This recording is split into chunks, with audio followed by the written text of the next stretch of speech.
I don't know how to do the fancy transitions yet, so, hello. There we go, let's just check everything's working. Yes, it's fine. Good.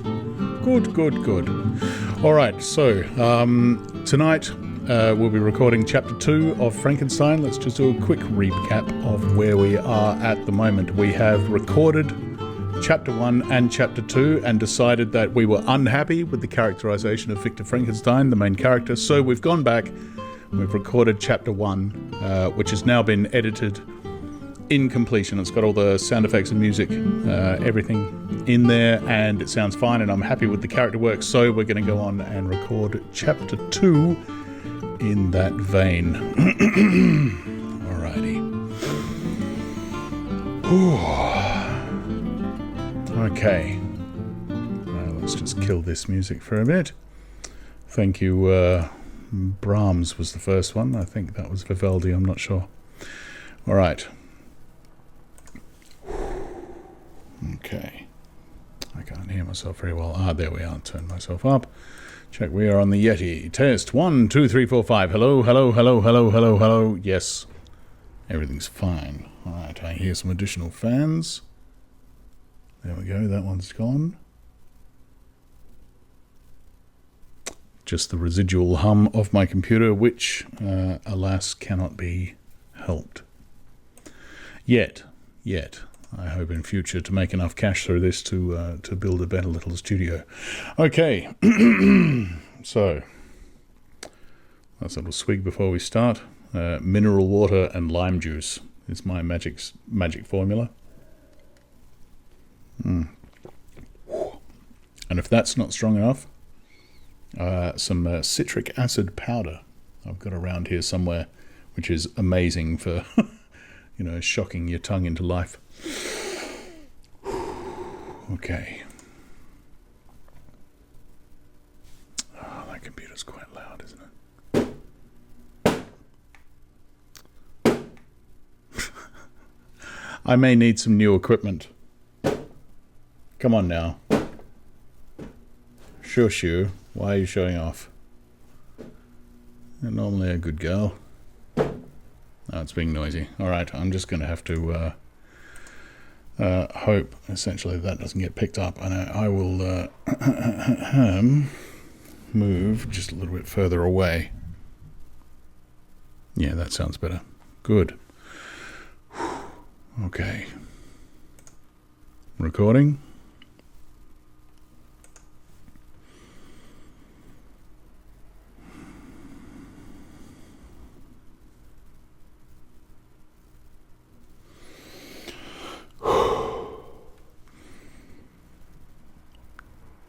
Cars. Blasted. Chapter 2.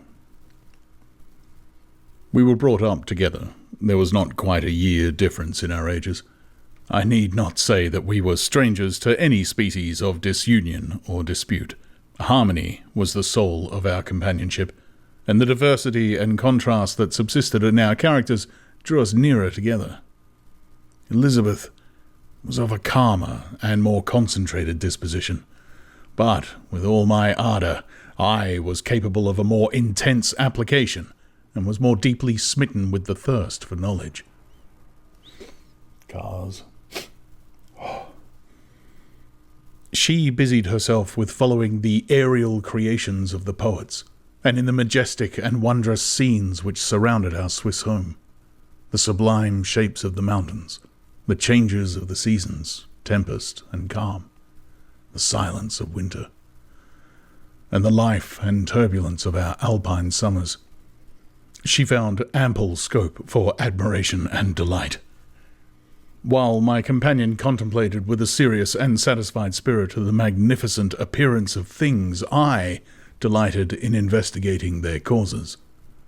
The world was, to me, a secret. Gosh, my voice is sounding very rough today, too. Anyway, might have to redo this again. The world was, to me, a secret which I desired to divine. Curiosity earnest research to learn the hidden laws of nature, gladness akin to rapture as they were unfolded to me. Curiosity, earnest research to learn the hidden laws of nature, gladness akin to rapture as they were unfolded to me, are among the earliest sensations I can remember. On the birth of a second son, my junior by 7 years, my parents gave up entirely their wandering life and fixed themselves in their native country. We possessed a house in Geneva and a campagna in Bellerive, on Bellerive. On Bellerive, the eastern shore of the lake, at a distance of rather more than a league from the city. We resided principally in the latter, and the lives of my parents were passed in considerable seclusion. I'll just hit that one again.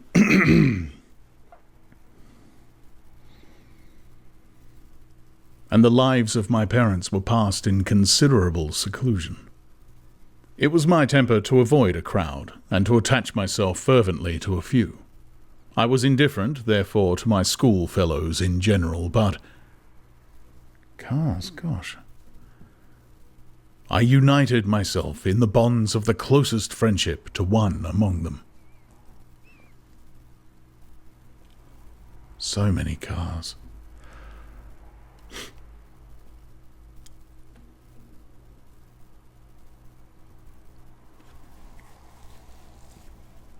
I need a studio. Henry Clerval was the son of a merchant of Geneva. He was a boy of singular talent and fancy. He loved enterprise, hardship, and even danger for its own sake. He was deeply read in books of chivalry and romance. He composed heroic songs and began to write many a tale of enchantment and knightly adventure. He tried to make us act plays, and to enter into masquerades, in which the characters were drawn from the heroes of Roncesvalles,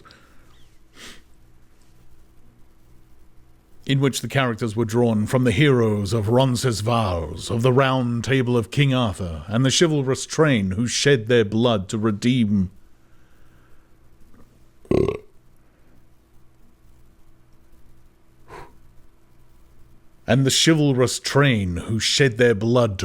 the Holy Sepulchre from the hands of the infidels. No human being could have passed a happier childhood than myself. Well, sound like it then. All right. No human being could have passed a happier childhood than myself. My parents were possessed by the very spirit of kindness and indulgence. We felt that they were not the tyrants to rule our lot according to their caprice, but the agents and creators of all the many delights which we enjoyed. When I mingled with other families, I distinctly discerned how peculiarly fortunate my lot was. Damned cars. This is why editing takes so long, of course.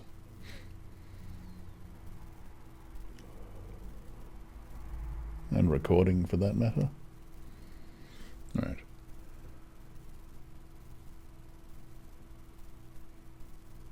When I mingled with other families, I distinctly discerned how peculiarly fortunate my lot was, and gratitude assisted the development of filial love.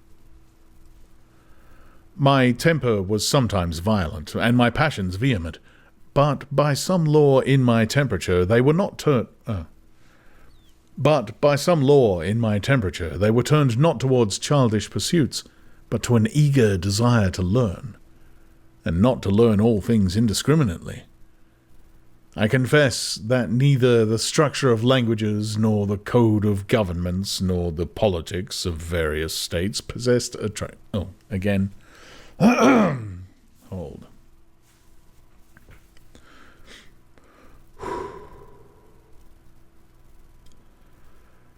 I confess that neither the structure of languages, nor the code of governments, nor the politics of various states possessed attractions for me. It was the secrets of heaven and earth that I desired to learn.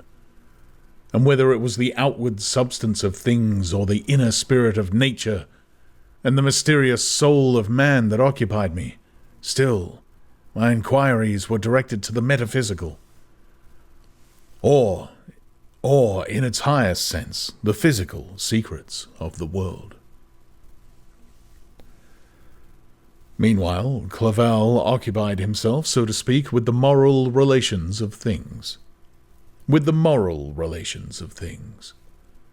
busy stage of life, the virtues of heroes, and the actions of men were his theme.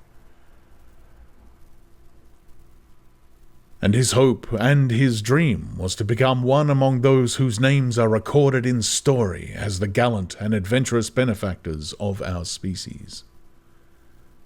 The saintly soul of Elizabeth. The saintly soul of Elizabeth shone like a shrine-dedicated lamp in our peaceful home.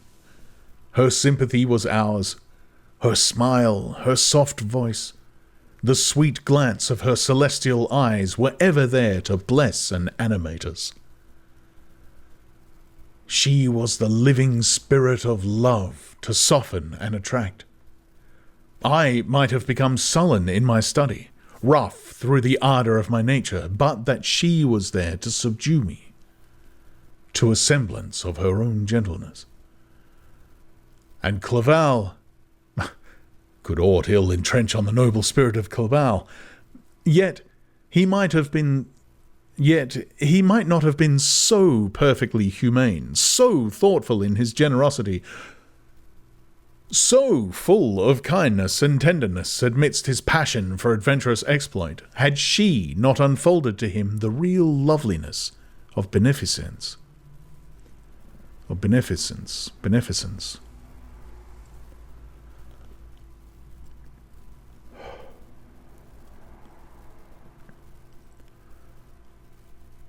Had she not unfolded to him the real loveliness of beneficence, and made the doing good the end and aim of his soaring ambition?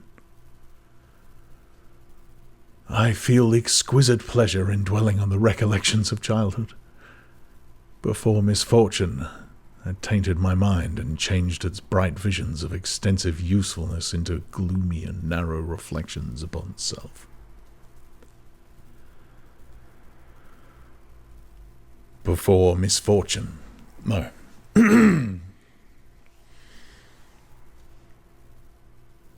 I feel exquisite pleasure in dwelling on the recollections of childhood, before misfortune had tainted my mind, and changed its bright visions of extensive usefulness into gloomy and narrow reflections upon self. Besides, in drawing the picture of my early days, I also record those events which led, by insensible steps, to my after-tale of misery.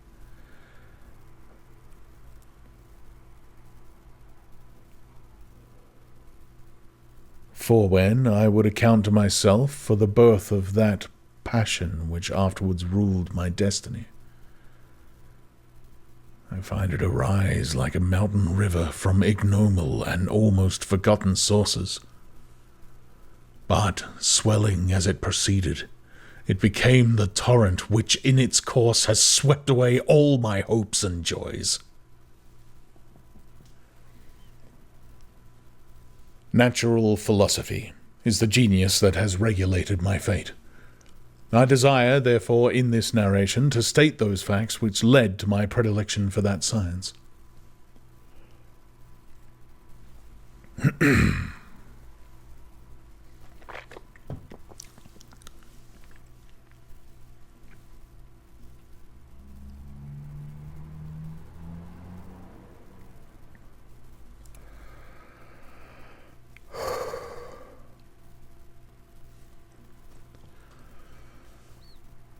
When I was 13 years... Oh, damn cards.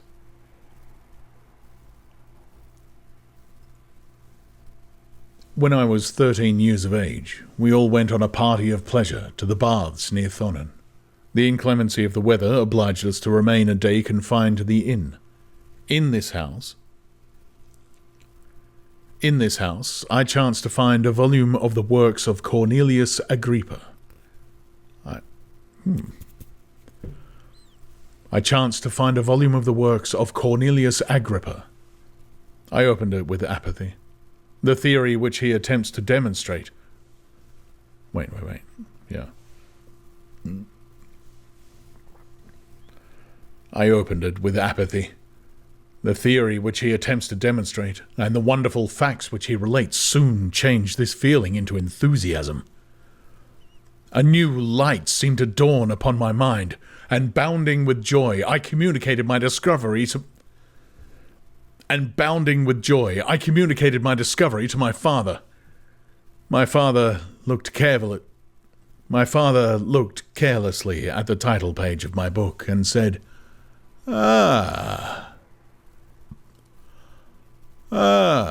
Cornelius Agrippa. My dear Victor, do not waste your time upon this. It is sad trash.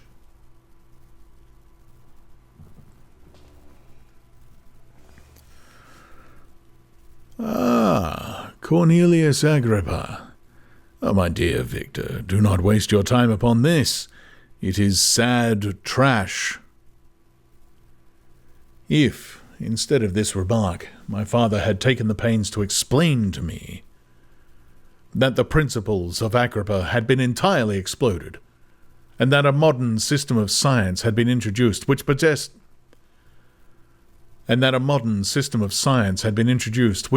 much greater powers than the ancient, because the powers of the latter were chimerical, while those of the former were real and practical. Under such circumstances, I should have thrown... Certainly, right. Under such circumstances, I should certainly have thrown Agrippa aside, and have contented my imagination, warmed as it was, by returning with greater ardour to my former studies.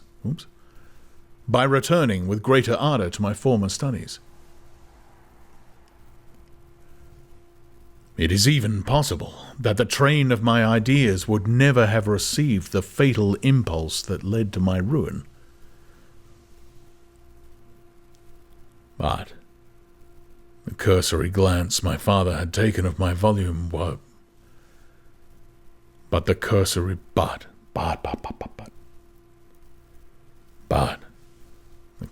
glance my father had... But the cursory glance my father had taken of my volume was... Oh, my God!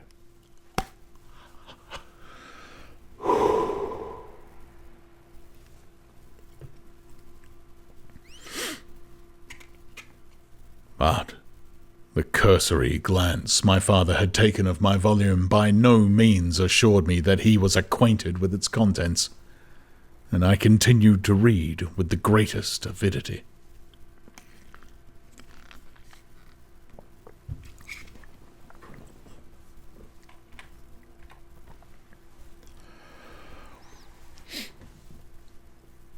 When I returned home, my first care was to procure the whole works of this author, and afterwards of Paracelsus and Albertus Magnus. I read and studied the wild fancies of these writers with delight. They appeared to me treasures known to few beside myself.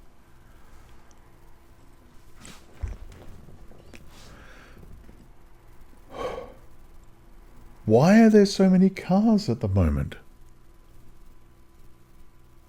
It's 10 minutes to midnight on a Wednesday night. It's like there's a car meet outside. Anyway.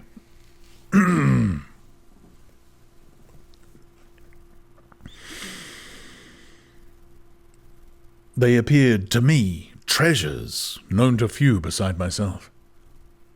I have described myself as always having been imbued with a fervent longing to penetrate the secrets of nature. In spite of the intense labour and wonderful discoveries of modern philosophers, I always came from my studies discontented and unsatisfied. Sir Isaac Newton is said to have avowed that he felt like a child picking up shells beside the great and unexplored ocean of truth. Those of his successors in each branch of natural philosophy with whom I was acquainted appeared even to my boy's apprehensions as Tyros, engaged in the same pursuit.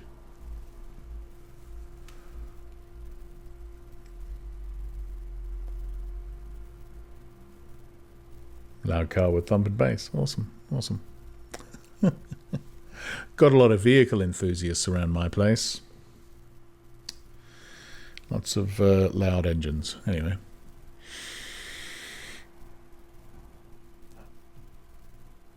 The untaught peasant beheld the elements around him and was acquainted with their practical uses. The most learned philosopher knew little more. He had partially unveiled the face of nature, but her immortal lineaments were still a wonder and a mystery. He might dissect, anatomize, and give names, but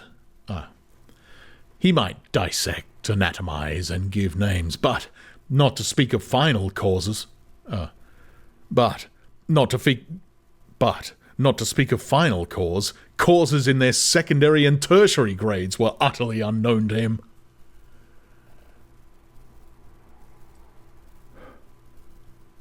I had gazed upon the fortifications and impediments that seemed to keep human beings from entering the citadel of nature, and rashly and ignorantly I had repined.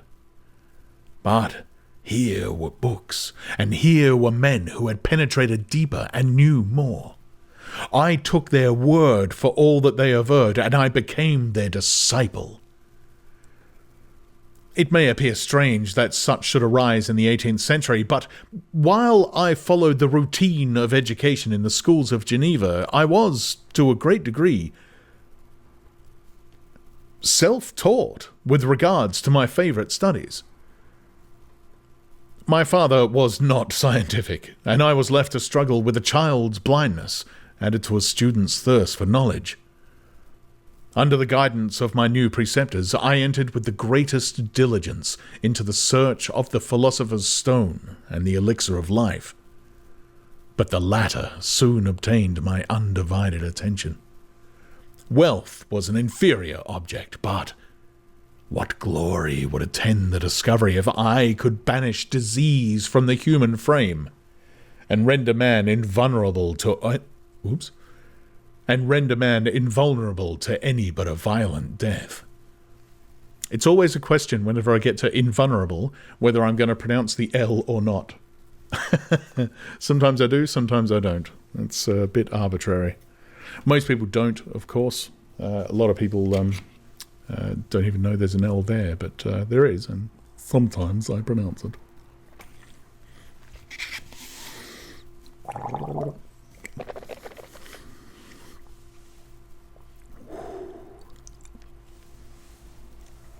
Okay.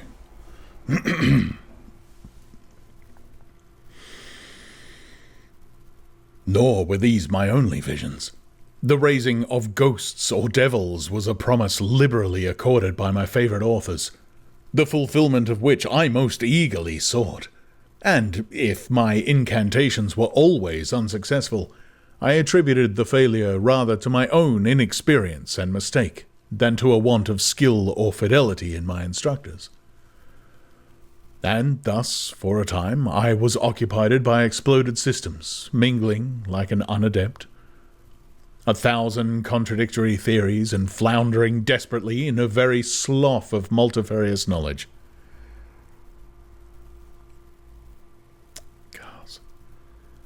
Guided by an ardent imagination and childish reasoning, till an accident again changed the current of my ideas. I'm going to do that whole section again.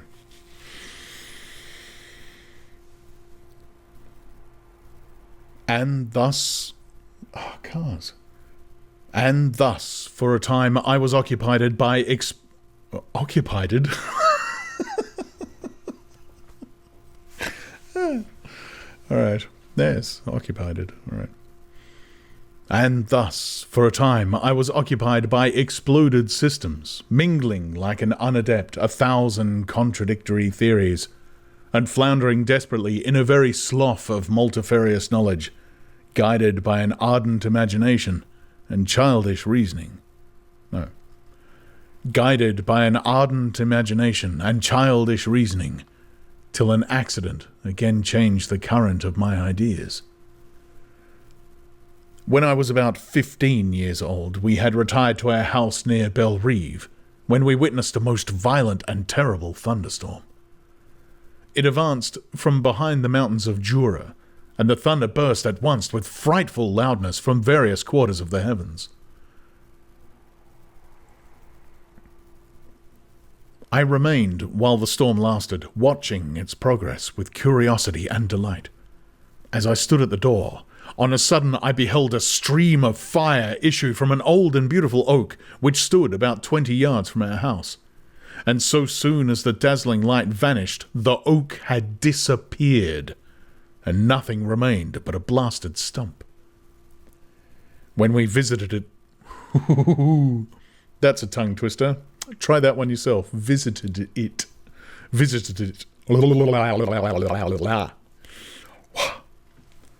When we visited it the next morning, we found the tree shattered in a singular manner. It was not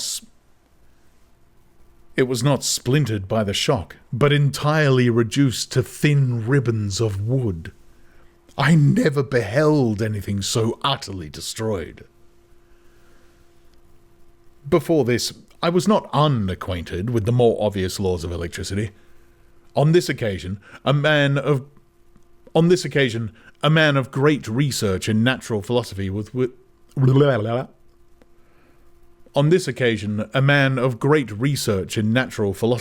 us, and excited by this catastrophe, he entered on the explanation of a theory which he had formed on the subject of electricity and galvanism, which was at once new and astonishing to me. All that he said threw greatly into the shade Cornelius Agrippa, Albertus Magnus, and Paracelsus, the lords of my imagination. But, by some fatality, the overthrow of these men disinclined me to pursue my accustomed studies. Right.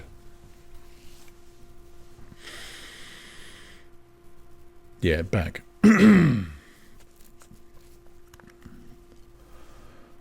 Before this, I was not unacquainted with the more obvious laws of electricity. On this occasion, a man of great research in natural philosophy was with us, and, excited by this catastrophe, he entered on the explanation of a theory which he had formed on the subject of electricity and galvanism, which was at once new and astonishing to me. All that he said threw greatly into the shade Cornelius Agrippa, Albertus Magnus, and Paracelsus, the lords of my imagination. But, by some fatality, the overthrow of these men disinclined me. No, clearer. But, by some fatality, the overthrow of these men disinclined me to pursue my accustomed studies. It seemed to me as if nothing would or could ever be known. All that had so long engaged my attention suddenly grew despicable. No. It seemed to me as if nothing would or could ever be known. It seemed to me as if nothing would or could ever be known. All that had so long engaged my attention suddenly grew despicable. Yes, that's better. Okay. It seemed to me as if nothing would or could ever be known. All that had so long engaged my attention suddenly grew despicable. By one of those caprices of the mind which we are perhaps most subject to in early youth, I at once gave up my former occupations, set down natural history and all its progeny as a deformed and abortive creation.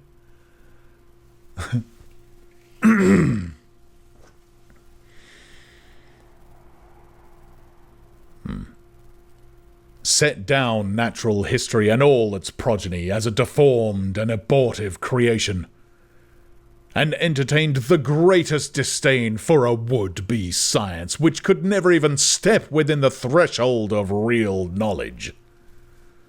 In this mood of mind, I betook myself to the mathematics and the branches of study appertaining to that science as being built... Wait.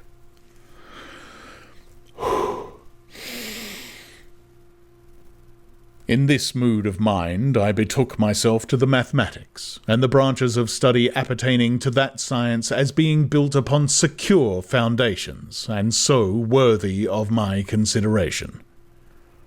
Thus, strangely, are our souls constructed, and by such slight ligaments are we bound to prosperity or ruin. When I look back, it seems to me as if this almost miraculous change of inclination and will was the immediate suggestion of the guardian angel of my life. The last effort made by the spirit of preservation to avert the storm that was even then.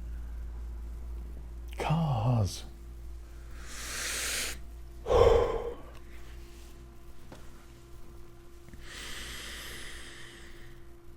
The last effort made by the spirit of preservation to avert the storm that was even then hanging in the stars and ready to envelop me. Her victory was announced by an unusual tranquility and gladness of soul. Come on.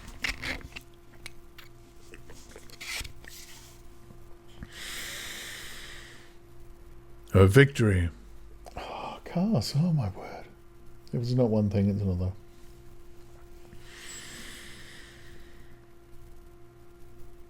Her victory was announced by an unusual tranquility and gladness of soul which followed the relinquishing of my ancient and latterly tormenting studies. It was thus that I was taught to associate evil with their prosecution, happiness with their disregard. It was a strong effort by the spirit of good,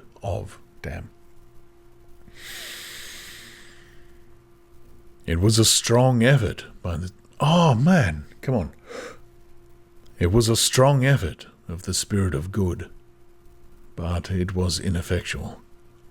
Destiny was too potent, and her immutable laws had decreed my utter and terrible destruction. It was a strong effort of the spirit of good, but it was ineffectual. Destiny was too potent, and her immutable laws had decreed my utter and terrible destruction.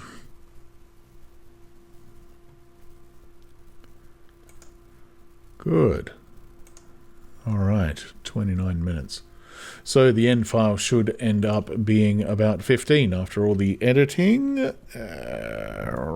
1 moment, please. Chapter 02, Master. There we go. Get that out. Yep. So we've got the master and the copy and the edit A, and we'll get that cleaned up tomorrow, hopefully, and see if we can